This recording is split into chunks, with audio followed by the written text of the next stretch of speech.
In the quiet countryside of rural France, a determined woman named Virginie faces the daunting challenge of tending to her late husband's peculiar locust farm. From the early morning light to the late hours of the night, her relentless efforts are poured into this unusual venture. Why, you might wonder? Well, it's because this farm is not just a passion. It's her lifeline. It's what puts food on the table for her two children, Laura and Gaston. These locusts, you see, aren't ordinary insects. They are bred for their protein content. But lately, Virginie's once thriving business is plagued by a relentless decline. The locusts are failing to reproduce in numbers that sustain her livelihood, and many of them meet an untimely demise. Virginie, desperate to find solutions, frequents an online forum for locust farmers. Yet, despite the myriad suggestions she receives, none seem to yield any substantial results. Her devotion to the business is consuming, leaving her with scant time for her own children. Soccer practice for Gaston becomes Laura's responsibility, much to her displeasure. Not only does Laura yearn for her mother's attention, but she also endures the taunts of cruel teenagers who mock her for her association with these insect creatures. One fateful afternoon, a potential customer arrives with dreams of purchasing locusts in bulk, intending to use them as raw materials for snacks. But Virginie, facing a shortfall of crates, refuses to give in to the demands for a discount. Her prices are already rock bottom, and such a concession would be impossible. Desperation creeps in as Virginie seeks alternative. She turns to her friend Karim, who works as a wine farmer, for a loan. Thankfully, Karim agrees to help.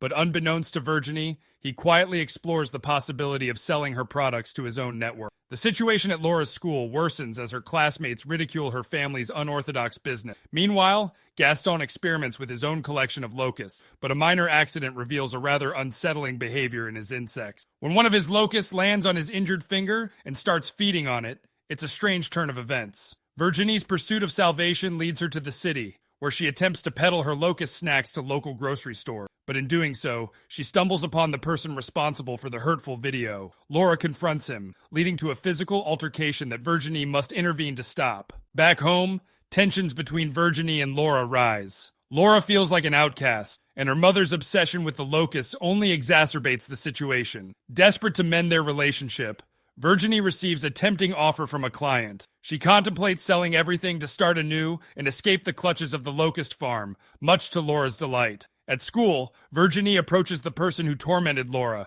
declaring her impending departure. But when the client arrives at the farm for the transaction, he's disappointed by the locust's poor condition and offers an insultingly low price. Furious and heartbroken, Virginie refuses to sell when she discovers that people have been buying from her out of pity. In her anger and despair, Virginie unleashes her fury upon the locust tent, but a slip results in a painful injury and a chilling discovery: the locusts feeding on her blood. Terrified, she flees. Her neighbor's dog retrieval coincides with her frantic escape, leaving Virginie anxious about the close calls. She meets Karim, who offers pity she doesn't want, and lies about her wounds before leaving him. Returning to the farm, she observes the locusts behaving strangely louder, more energetic. A theory forms, and Virginie conducts a painful experiment, offering her blood to the locusts. The results are astonishing. They flourish. As the days pass, the locusts multiply exponentially. Virginie, excited by this unexpected success, builds more tents with Karim's assistance. But Laura, believing their escape plan to be a lie, becomes increasingly resentful. Gaston, intrigued by the giant locusts,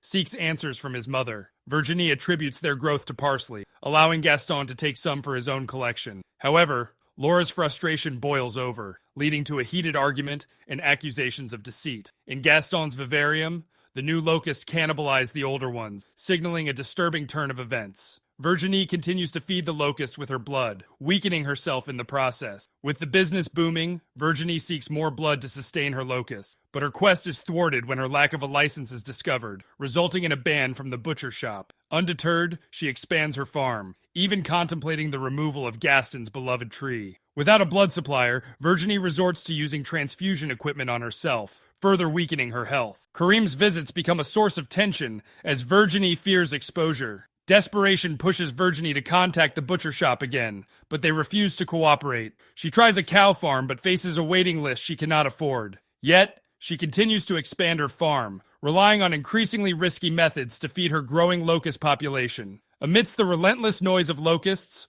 Laura becomes increasingly alarmed by her mother's nightly visits to the tents. Her frustration reaches a breaking point. One day, she and a friend unleash their anger on the farm, causing chaos. Meanwhile, Gaston is confronted by a swarm of locusts, losing his beloved goat in the process. Virginie's investigation reveals the grim reality of the locusts feeding on the goat's carcass. She hides the truth from her children, struggling to maintain the facade. In an attempt to mend her relationship with her children, Virginie takes them to the beach. She allows Gaston to attend soccer camp to distract him from his loss. However, she conceals her own pain, both physical and emotional, under her clothes, leaving Laura suspicious. Karim offers Laura a scooter as a gift, but an unexpected advance causes Virginie to push him away. The incident further strains their already complicated relationship. Facing difficulties in procuring blood, Virginie resorts to makeshift solutions, including collecting her own blood with transfusion equipment. It takes a toll on her health. When Karim visits,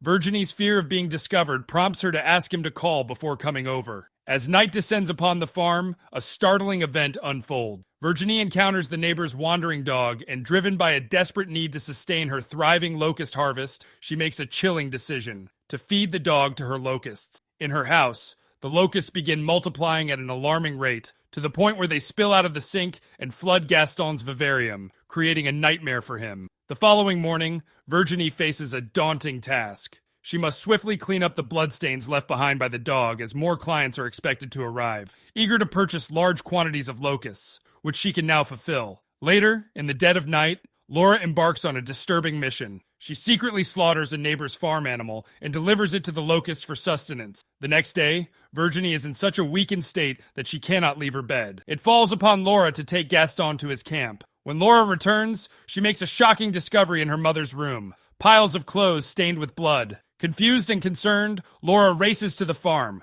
where a distressing scene unfolds before her eyes. Virginie, clad only in underwear, allows the locusts to swarm over her body, causing her immense pain. Terrified, Laura retreats to the house, locking herself in the bathroom, and texts Karim, urgently requesting his presence. Karim rushes over, but by the time he arrives, Virginie appears normal, although she is struggling with extreme weakness. Moments later, Karim comes to Laura's aid, but Virginie accuses her daughter of interference. Despite Karim's plea for kindness, Virginie decides to leave. Meanwhile, the neighbor arrives at the farm in search of his missing dog. He becomes alarmed by the unusually loud noise from the locusts and investigates the tent, where he discovers the dog's collar and an overwhelming number of locusts on the roof. Karim, after escorting the women home, decides to investigate the mystery Laura alluded to. He enters the tent, only to be met with a horrifying sight. The locusts have killed the neighbor and are feasting on his remains. Horrified and disgusted, Karim takes swift action by setting fire to the tents containing the locusts. Virginie, observing the blaze, rushes outside to extinguish it. Despite Karim's attempts to stop her, she pushes him away just as a massive swarm of locusts emerges from the tent and pursues him. Karim seeks refuge in the house, but the locusts block the windows. Virginie hears Laura scream and rushes inside to find Karim's lifeless body being devoured by the locusts. However, Laura is nowhere to be found. She has fled into the woods to escape the pursuing swarm. Laura eventually reaches a lake and takes refuge in the water, using an overturned boat to shield herself. Yet, the relentless locusts swarm over the boat, pushing it into the lake in an attempt to drown her. In a desperate bid to save her daughter, Virginie covers her face with her own blood, luring the locusts away. The plan succeeds, as the locusts descend upon Virginie's body to feed. When Laura no longer hears the locusts above her, she emerges from beneath the boat and witnesses her mother being attacked by the locusts. They do not relent until Virginie sinks into the water. As the locusts disperse, Laura swims toward her injured mother, cradling her in her arms. The two women embrace, watching as the swarm dissipates with the rising sun on the horizon. And this movie ends here.